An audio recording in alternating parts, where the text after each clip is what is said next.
Hello दोस्तों, आपका मेरे चैनल पर स्वागत है। कहानी पसंद आए तो चैनल को सब्सक्राइब ज़रूर करें। शिखा अपने पिता की एक लौती बेटी थी। नाम के मुताबिक देखने में भी बहुत सुंदर थी। जब वह अपने ससुराल आई तो उसे उसके मुताबिक ही सब कुछ मिला, किंतु आजकल की लड़कियों को अधिक टोकना, समझाना और अपने मन के मुताबिक चलना सासू माँ को अब कहाँ रह गया है। एक कहावत तो आपने सुनी ही होगी, जो किया बहू से टकरार, खो दिया उसने बेटे का प्यार। शिखा की सास शिखा को हमेशा समझाती, बहू ऐसे करो, ऐसे ना करो। नई नवेली दुल्हन को थोड़ी ही दिनों में अपने सासू माँ से चिढ़ पैदा होने लगी। इसी प्रकार यह सिलसिला आगे की ओर बढ़ता गया। एक दिन शिखा के घर कुछ मेहमान आने वाले थे। सासू माँ बोली, बहू आज कुछ अच्छे अच्छे व्यंजन बनाओ और मेहमानों के लिए चाय नाश्ते का इंतज़ाम भी अच्छे तरीके से होना चाहिए। बस अब क्या था, इतना सुनते ही शिखा गुस्से से लाल हो गई। उसने जल भून कर उस दिन तो काम किया, लेकिन उस दिन के बाद शिखा ने चाल चलना शुरू किया। जैसा सास कहती वह ठीक उसके विपरीत करती थी। सास ने भी पुरानी कहावत के मुताबिक बहू को उसके माता पिता को गाली देना, उसे कोसना और बड़बड़ाना शुरू कर दिया। दोनों सास बहू में आनाकानी हमेशा चलता रहता था। एक दिन शिखा अपने पिता के घर रोते बिलखती हुई पहुंच गई। वह अपने पिता से बोली, पिताजी आप तो डॉक्टर हो, मुझे ऐसी कोई दवा दीजिए जिसे खाकर वह बुढ़िया गूंगी हो जाए, क्योंकि वह मुझे गंदी गंदी गालियां देती है। इस पर पिताजी कुछ सोचते हुए बोले, बेटी मेरे पास एक ऐसी दवा है, लेकिन यह कड़वा है, वह आसानी से नहीं खाएंगी, इसलिए मुझे एक युक्ति सोची है।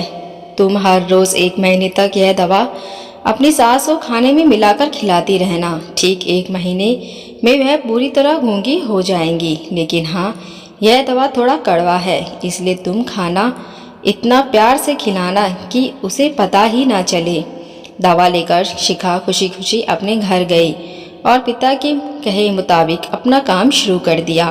अब सास जो भी कहती उसे मानती और उल्टा और पलट का जवाब भी नहीं देती, क्योंकि वह जानती थी कि बुढ़िया तो अब महीने भर में गूंगी होने वाली है। बोल ले जितना बोलना है, उसके बाद वह चैन से रहेगी। अब हर रोज वह प्यार से चुटकी भर दवा खाने में मिलाकर प्यार से माँ जी को देती थी। माँ जी भी समझती शायद उसके माता पिता ने इसे समझाया बुझाया है, इसलिए यह लड़ना झगड़ना बंद कर दिया। अब माँ जी भी बहू की खूब प्रशंसा किया करती थी और बहू भी प्रशंसा सुनकर प्यार भरी बातें करती थी। अगर बहू से कुछ गलती भी हो जाती थी तो भी कुछ नहीं कहती। इस प्रकार महीना आते आते दोनों सास बहू में इतना प्यार हो गया कि बहू अब अपनी सास की आवाज को खोना नहीं चाहती थी। एक दिन फिर उसी प्रकार शिखा रोती बिलखती अपने पापा के पास पहुंची। पापा जी बोले, अब क्या हुआ?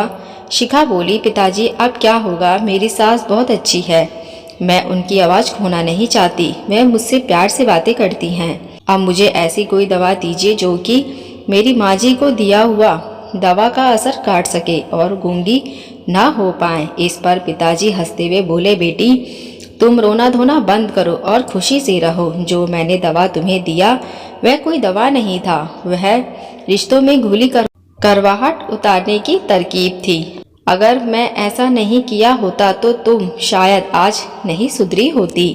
बेटी इसी तरह यदि तुम अपनी सास के साथ अच्छी से रहोगी तो वह तुम्हें भी अपनी बेटी के समान प्यार करेगी। अब शिखा को सारी बातें समझ में आ गई थी। उसे अपनी गलती का एहसास हो गया था। वह वापस अपने ससुराल चली आई। अब दोनों सास बहू प्यार से रहने लगी। उसके बीच स्नेह और अपनापन का भाव आ गया और घर खुशियों से भर गया। आशा है कि यह कहानी आपके दिल को छू गई होगी। यह सच्चाई है कि अगर बहू अपनी सास का प्यार पाना चाहती है तो उसे भी अपने सास को स्नेह देना होगा। जिस घर में सास बहू में स्नेह होता है तो वहाँ हमेशा खुशियाँ आती हैं। दोस्तों, ये कहानी आपको पसंद आई होगी। अगर चैनल पर नए हैं तो चैनल को सब्सक्राइब, लाइक, शेयर ज़रूर करें। देखने के लिए धन्यवाद।